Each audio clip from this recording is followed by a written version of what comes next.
40க்கு 40 வெற்றி தான் தமிழ்நாடு புறக்கணிக்கப்படுவதற்கான காரணம்னு நினைக்கிறீங்க? தமிழ்நாட்டு மக்கள் மேல அவ்வளவு ஆத்திரத்தில் இருக்காங்க. சொல்லியிருந்தாரு பிரதமர். தமிழ்நாடு மட்டும் சொன்னாரு, திருக்குறளும் பிடிக்கும்னு சொன்னாரு. திருக்குறள் கூட ஒரு வார்த்தை கிடையாது. தமிழ்நாடுங்கிற ஒரு வார்த்தை கிடையாது பட்ஜெட்ல.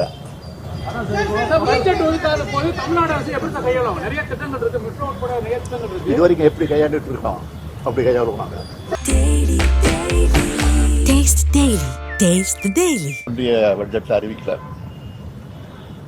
மைனாரிட்டி பாஜகவை மெஜாரிட்டி பாஜக ஆக்கின ஒரு சில மாநில கட்சிகளை திருப்திப்படுத்துகிற வகையில் ஒரு சில மாநிலங்களுக்கு மட்டும் சில திட்டங்களை அறிவிச்சிருக்கிறாங்களே தவிர அதையும் நிறைவேற்றுவாங்களாங்கிறது சந்தேகம்தான் என்னை பொறுத்த வரைக்கும். எப்படி தமிழ்நாட்டுக்கு மெட்ரோ ரயில் திட்டம்னு அறிவிச்சுட்டு நிதி ஒதுக்காம இன்னைக்கு வரைக்கும் ஏமாத்திட்டு இருக்காங்களோ, அதே மாதிரி அந்த மாநிலங்களுக்கும் எதிர்காலத்தில் நடக்காது என்பதற்கு எந்த உத்தரவாதமும் கிடையாது. தமிழ்நாடு 2 மிக பெரிய பேரிடரை சந்திச்சது, உங்களுக்கு எல்லாம் தெரியும். 37,000 கோடி ரூபாய் வரை இழப்பீடு கேட்டிருந்தோம், தொடர்ந்து வலியுறுத்தி கேட்டுக்கிட்டே இருந்தோம். ஆனா இதுவரை 276 கோடி ரூபாய் தான் கொடுத்துருக்குறாங்க. அது சட்டப்படி வர வேண்டிய தொகை. அது இதில் என்ன வேடிக்கைன்னா, 2 மூத்த ஒன்றிய அமைச்சர்கள், பாதுகாப்புத்துறை அமைச்சர், நிதியமைச்சர் 2 பேர் நேரடியாக வந்து பார்த்துட்டு வர போனாங்க. இதுதான் தமிழ்நாட்டு மக்களை பாஜக மதிக்குதா அப்படிங்கிறது தான் என்னுடைய கேள்வி. தமிழ்நாட்டுக்கான எந்த சிறப்பு திட்டமும் இந்த நிதிநிலை அறிக்கையில் இல்லை. நம்மளோட கோரிக்கைகள் எதுவுமே இதில் நிறைவேற்றப்படலை. புதிய ரயில்வே திட்டங்களும் அறிவிக்கப்படலை. ஒன்றிய பாஜக ஆட்சியை தாங்கி பிடிக்கிற மாநிலங்களை தவிர மற்ற எல்லா மாநிலங்களையும் நிதியமைச்சர் மறந்துட்டாரு.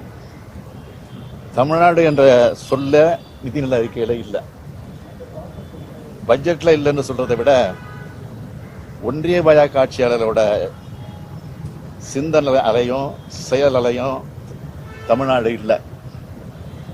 பாரபட்சமும் ஏமாற்றம் தான் இந்த அறிக்கையில் இருக்கு.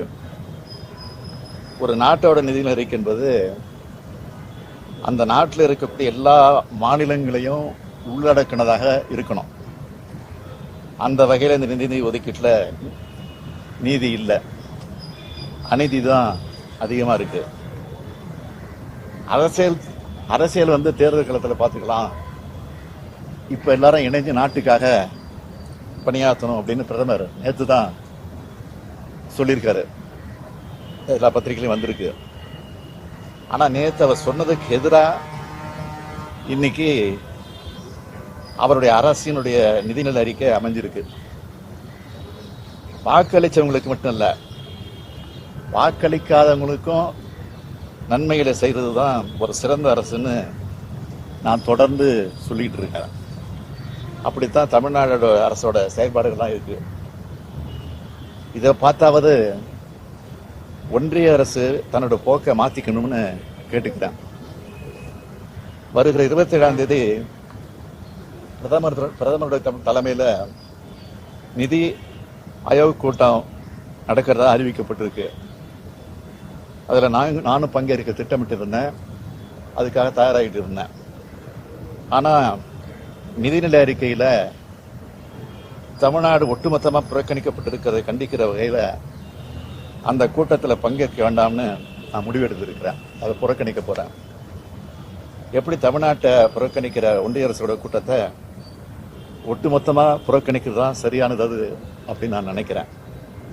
தமிழ்நாட்டோட தேவைகள், உரிமைகள் நிலைநாட்ட மக்கள் மன்றத்தில் தொடர்ந்து நாங்கள் போராடுவோம்.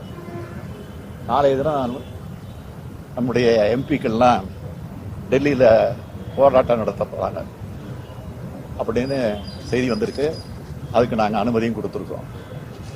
40க்கு 40 வெற்றி தான் தமிழ்நாடு புறக்கணிக்கப்படுவதற்கான காரணம்னு நினைக்கிறீங்க?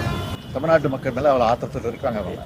தமிழ்நாட்டை நான் மிகவும் நேசிக்கிறேன். தமிழ்நாடு எனக்கு மிகவும் பிடிக்கும்னு சொல்லியிருந்தாரு பிரதமர். தமிழ்நாடு மட்டும் சொன்னாரு, திருக்குறளும் பிடிக்கும்னு சொன்னாரு.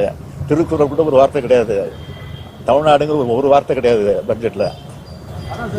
பட்ஜெட் ஒதுக்காத போது தமிழ்நாடு அரசு எப்படி தான் கையாளும்? நிறைய திட்டங்கள் இருக்கு, மெட்ரோ உட்பட நிறைய திட்டங்கள் இருக்கு. இது வரைக்கும் எப்படி கையாண்டுட்டு இருக்கோம், அப்படி கையாளுவோம் நாங்க. பத்திரப்பதிவுக்கான கட்டணங்களை குறைக்கிறது நிதியமைச்சர் பேசியிருக்காங்க. பத்திரப்பதிவு கட்டணங்களை மாநில அரசு நான் தான் ஒட்டுமொத்தமா சொல்றேனே, தமிழ்நாட்டை சுத்தமா புறக்கணிச்சிருக்கிறாங்க. புறக்கணிச்சிருக்க காரணத்தினாலதான் நான் பிரதமர் கூட்டுற அனைத்து முதலமைச்சர் கூட்டத்தில் புறக்கணிக்கப்படும். ஒன்றிய பட்ஜெட்ல அறிவிக்கல. மைனாரிட்டி பாஜகவை மெஜாரிட்டி பாஜக ஆக்கின ஒரு சில மாநில கட்சிகளை திருப்திப்படுத்துகிற வகையில் ஒரு சில மாநிலங்களுக்கு மட்டும் சில திட்டங்களை அறிவிச்சிருக்கிறாங்களே தவிர அதையும் நிறைவேற்றுவாங்களாங்கிறது சந்தேகம்தான் என்னை பொறுத்த வரைக்கும். எப்படி தமிழ்நாட்டுக்கு மெட்ரோ ரயில் திட்டம்னு அறிவிச்சுட்டு நிதி ஒதுக்காம இன்னைக்கு வரைக்கும் ஏமாத்திட்டு இருக்காங்களோ, அதே மாதிரி அந்த மாநிலங்களுக்கும் எதிர்காலத்தில் நடக்காது என்பதற்கு எந்த உத்தரவாதமும் கிடையாது. தமிழ்நாடு 2 மிக பெரிய பேரிடரை சந்திச்சது, உங்களுக்கு எல்லாம் தெரியும். 37,000 கோடி ரூபாய் வரை இழப்பீடு கேட்டிருந்தோம், தொடர்ந்து வலியுறுத்தி கேட்டுக்கிட்டே இருந்தோம். ஆனா இதுவரை 276 கோடி ரூபாய் தான் கொடுத்துருக்குறாங்க. அது சட்டப்படி வர வேண்டிய தொகை. அது இதில் என்ன வேடிக்கைன்னா, 2 மூத்த ஒன்றிய அமைச்சர்கள், பாதுகாப்புத்துறை அமைச்சர், நிதியமைச்சர் 2 பேர் நேரடியாக வந்து பார்த்துட்டு வர போனாங்க. இதுதான் தமிழ்நாட்டு மக்களை பாஜக மதிக்குதா அப்படிங்கிறது தான் என்னுடைய கேள்வி. தமிழ்நாட்டுக்கான எந்த சிறப்பு திட்டமும் இந்த நிதிநிலை அறிக்கையில் இல்லை. நம்மளோட கோரிக்கைகள் எதுவுமே இதில் நிறைவேற்றப்படலை. புதிய ரயில்வே திட்டங்களும் அறிவிக்கப்படலை. ஒன்றிய பாஜக ஆட்சியை தாங்கி பிடிக்கிற மாநிலங்களை தவிர மற்ற எல்லா மாநிலங்களையும் நிதியமைச்சர் மறந்துட்டாரு. தமிழ்நாடு என்ற சொல்ல நிதிநிலை அறிக்கையில இல்லை, பட்ஜெட்ல இல்லைன்னு சொல்றதை விட ஒன்றிய பாஜக ஆட்சியாளரோட சிந்தனை அலையும் செயல் அலையும் தமிழ்நாடு இல்லை. பாரபட்சமும் ஏமாற்றம் தான் இந்த அறிக்கையில் இருக்கு. ஒரு நாட்டோட நிதிநிலை அறிக்கை என்பது அந்த நாட்டில் இருக்கக்கூடிய எல்லா மாநிலங்களையும் உள்ளடக்கினதாக இருக்கணும். அந்த வகையில் இந்த நிதி ஒதுக்கீட்டில் நீதி இல்லை, அநீதி தான் அதிகமாக இருக்கு. அரசியல் வந்து தேர்தல் களத்தில் பார்த்துக்கலாம், இப்போ எல்லாரும் இணைஞ்சு நாட்டுக்காக பணியாற்றணும் அப்படின்னு பிரதமர் நேற்று தான் சொல்லியிருக்காரு, எல்லா பத்திரிகையிலும் வந்திருக்கு.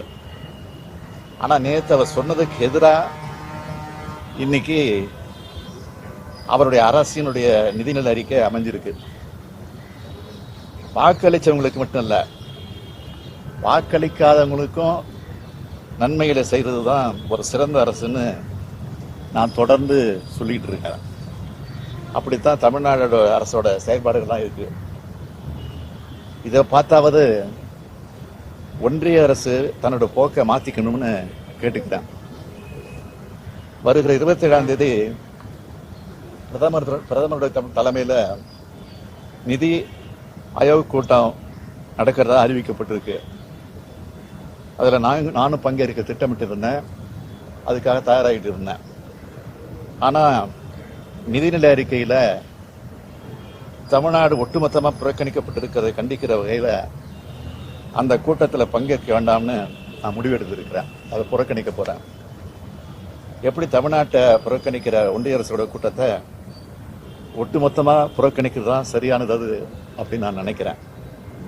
தமிழ்நாட்டோட தேவைகள், உரிமைகள் நிலைநாட்ட மக்கள் மன்றத்தில் தொடர்ந்து நாங்கள் போராடுவோம்.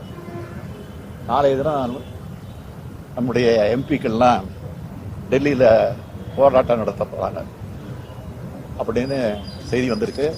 அதுக்கு நாங்கள் அனுமதியும் கொடுத்துருக்கோம். 40க்கு 40 வெற்றி தான் தமிழ்நாடு புறக்கணிக்கப்படுவதற்கான காரணம்னு நினைக்கிறீங்க? தமிழ்நாட்டு மக்கள் மேல அவ்வளவு ஆத்திரத்தில் இருக்காங்க அவங்க.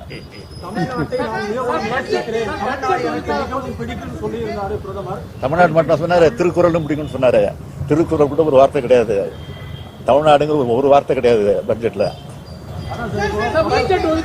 தமிழ்நாடு அரசு எப்படி கையாளும்? நிறைய திட்டங்கள் இருக்கு, மெட்ரோ உட்பட நிறைய திட்டங்கள் இருக்கு. இது வரைக்கும் எப்படி கையாண்டுட்டு இருக்கோம், அப்படி கையாளுவோம் நாங்க.